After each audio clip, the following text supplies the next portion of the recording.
11절을 보면은 왜냐하면이란 단어가 나옵니다. 제사장들이 속죄일에 속죄물을 먹을 수 없는 이유를 설명하고 있습니다. 유대의 대제사장은 1년에 한 번 대속죄일에 짐승들의 피를 죄를 없애시기 위한 제물로 드리려고 성소 안으로 가지고 들어가는 이 제물은 그리스도의 제물의 모형이며 그리스도는 단 한 번 자신의 피를 가지고 하늘의 지성소로 들어가셨습니다. 그리고 짐승의 몸은 보통 제사 때처럼 제사장의 손에 들어가지 않고 더러운 것으로 진영 밖에서 불태워졌기 때문에 제사장들은 제단의 음식을 먹을 수 없었습니다. 12절을 보면 그러므로 예수님께서도 라고 적혀있죠. 진영 밖에서 불태워진 속죄 제물과 예루살렘 밖에서 죽임을 당한 예수 그리스도를 대조시킴으로써 그리스도가 하나님의 택한 백성을 거룩하게 하시려고 돌아가신 참 속죄 제물임을 나타내어주고 있습니다. 그러므로 우리도 진영 밖으로 라고 기록되어져 있는데 13절에는 이스라엘 백성은 광야에 있을 때 성막을 중심으로 진영을 펼쳤습니다.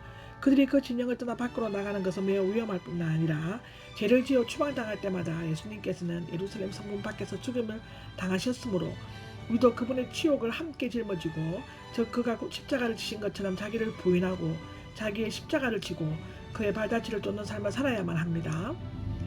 마태복음 5장 11절 베드로전서 4장 14절에 기록되어져 있습니다. 한편 이것은 세상과 버타는 세속주의의 삶을 버리고 하늘나라를 향해 나아가는 의롭고 정결한 삶을 찾는 의미가 될 수 있습니다. 14절을 보면 왜냐하면 우리는 이 땅 위에 있는 영원한 도시 즉 장차 세상 끝날 완전히 폐하여 없어져 버리므로 도시가 아니라 앞으로 올 도시 즉 영원히 없어지지 아니할 뿐만 아니라 하나님께서 지으시고 경영하시는 터가 있는 도시이며 우리가 영원히 거하게 될 새 하늘과 새 땅의 예루살렘을 찾고 있기 때문입니다. 11장 10절에도 나오고 요한계시록 21장 2절에도 기록되어져 있습니다. 그러므로 예수님을 통해서 기뻐하시기 때문이라고 15장 15절 16절에 나와 있습니다. 그리스도께서는 제단에 있는데 그것은 우리의 속죄 제물로 바쳐진 그리스도입니다. 따라서 속죄 제물을 되풀이하여 계속 드릴 필요는 없지만 반드시 들어야 할 제사가 두 가지가 있습니다. 첫째는 예수님을 통해서 찬양의 제사를 드리고 두 번째는 선을 행하는 것과 하나님께서 기뻐하시기 때문에 라고 기록되어져 있습니다. 첫 번째 예수님을 통해서 찬양의 제사를 드립시다 라고 15절 상반절에 나오는데 예수 그리스도는 우리의 죄를 속하시고 우리로 하여금 담대히 하나님께로 나아가게 하시는 중보자이시므로 예수님을 통하지 않고는 하나님께서 받으시는 영적 제사를 드릴 수가 없었습니다.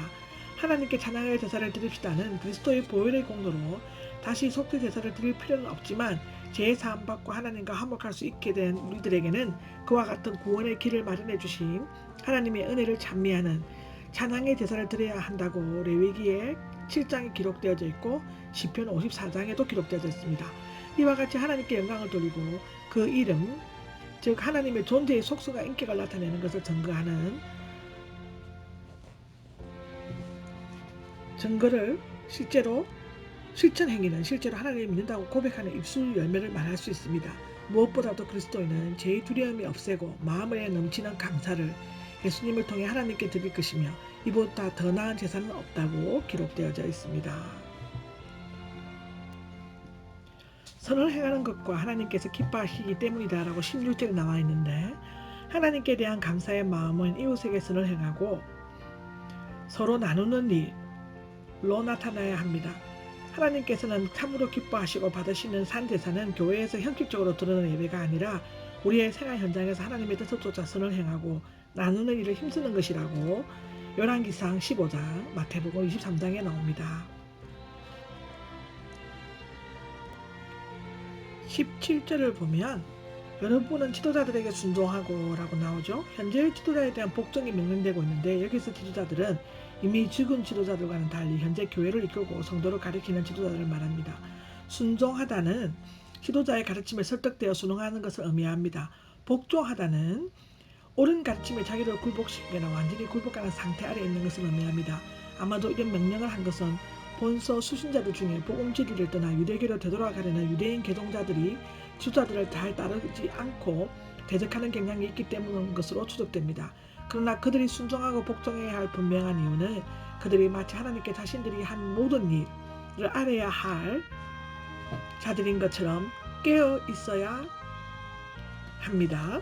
여러분의 영혼을 돌보아 주기 있기 때문이죠. 이것은 교회 지도자들이 그리스도 재림 시에 성도들이 부끄러움을 당하지 않도록 하기 위해 하나님께서 책임 이행에 대한 답을 요구하실 때 응답해야만 할 책임을 가지고 밤낮으로 쉬지 않고 그들을 지도하여 돌보는 것으로 나타냅니다.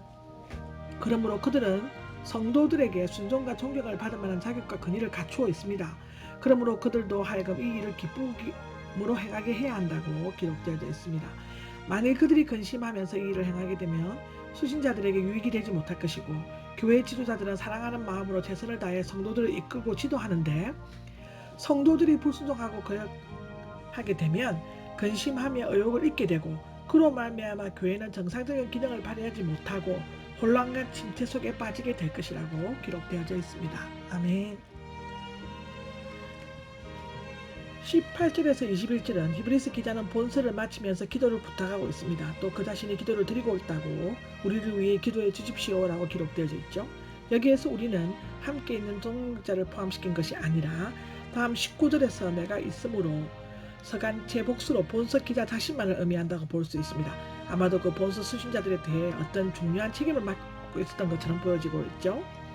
성도들이 하나님의 복음 사업에 전념하는 사역자들을 위해 간절히 기도하는 것은 마땅히 힘써야 할 덕목이라고 합니다.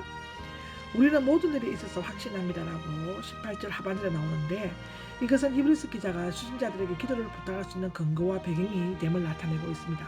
그는 지도자들 중에서 한 사람으로서 많은 비난과 오해를 받을 수 있지만 선한 양심을 가지고 모든 일에 있어서 올바르게 살아가기를 바란다고 말하고 있습니다.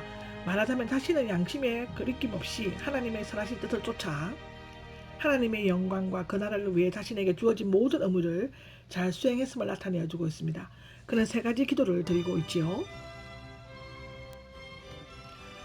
내가 여러분에게로 부탁드립니다 라고 19절에 나와 있는데 아마도 본서 기자 수신자들에게 가고 싶었지만 갈 수 없는 형편에 놓여져 있었거나 바쁜 일정 때문에 가지 못했던 것 같습니다.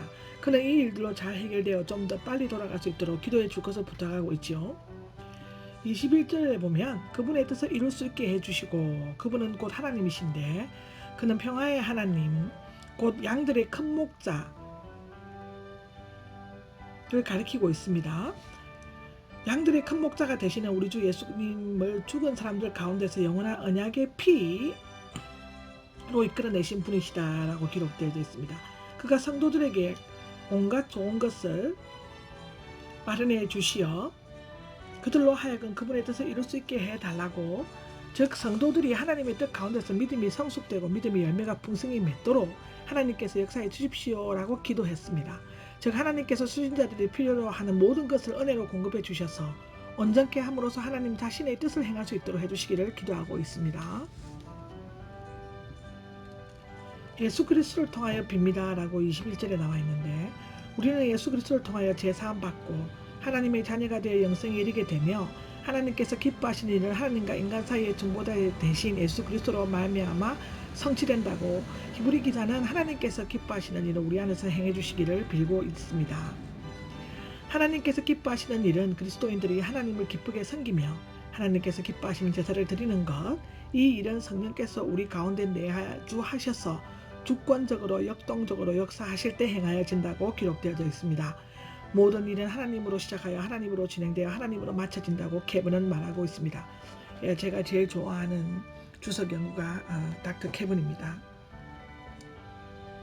오직 그분께 영광을 이 영원 무궁하기를 비는 것은 그의 피조물이며 그의 은혜를 입은 모든 시대의 모든 성도들이 마땅히 행해야 할 필수 의무이며 신앙 고백이라고 고린도전서 10장 31절에 나옵니다.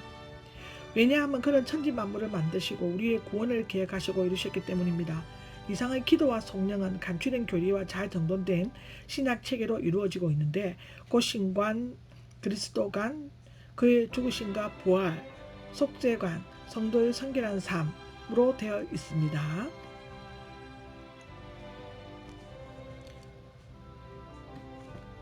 마지막 권면과 축도가 22절에서 25절에 나옵니다. 형제 여러분 잘 받아들이시기 바랍니다라고 되어 있죠. 22절에는 형제 여러분이라는 다정스러운 호칭과 잘 받아들이시기를 바랍니다라고 기록되어 있는데 이것은 참을성 있게 견디다, 허락하다 현재 명령법이라고 합니다.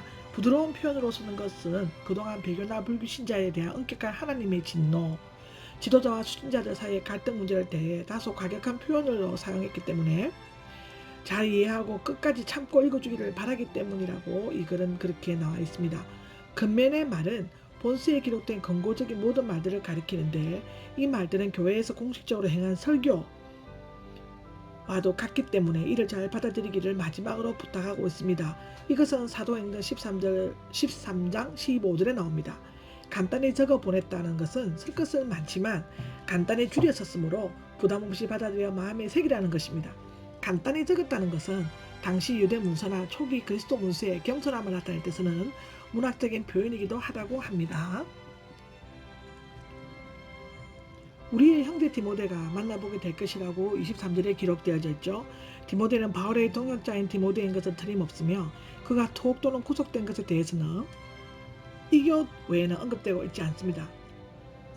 본절을 보면 디모데는 한때 감옥에 갇혀 있다가 풀려난 것처럼 보여지며 히브리서 기자는 그와 함께 수신자들을 만나보게 될 것임을 예상하고 있습니다. 여기에서 우리의 형제라고 한 것은 본서의 저자가 바울이라고 주장하지만 바울은 이 표현을 자주 사용하고 있습니다. 로마서 16장, 고린도전서 1장에 나옵니다.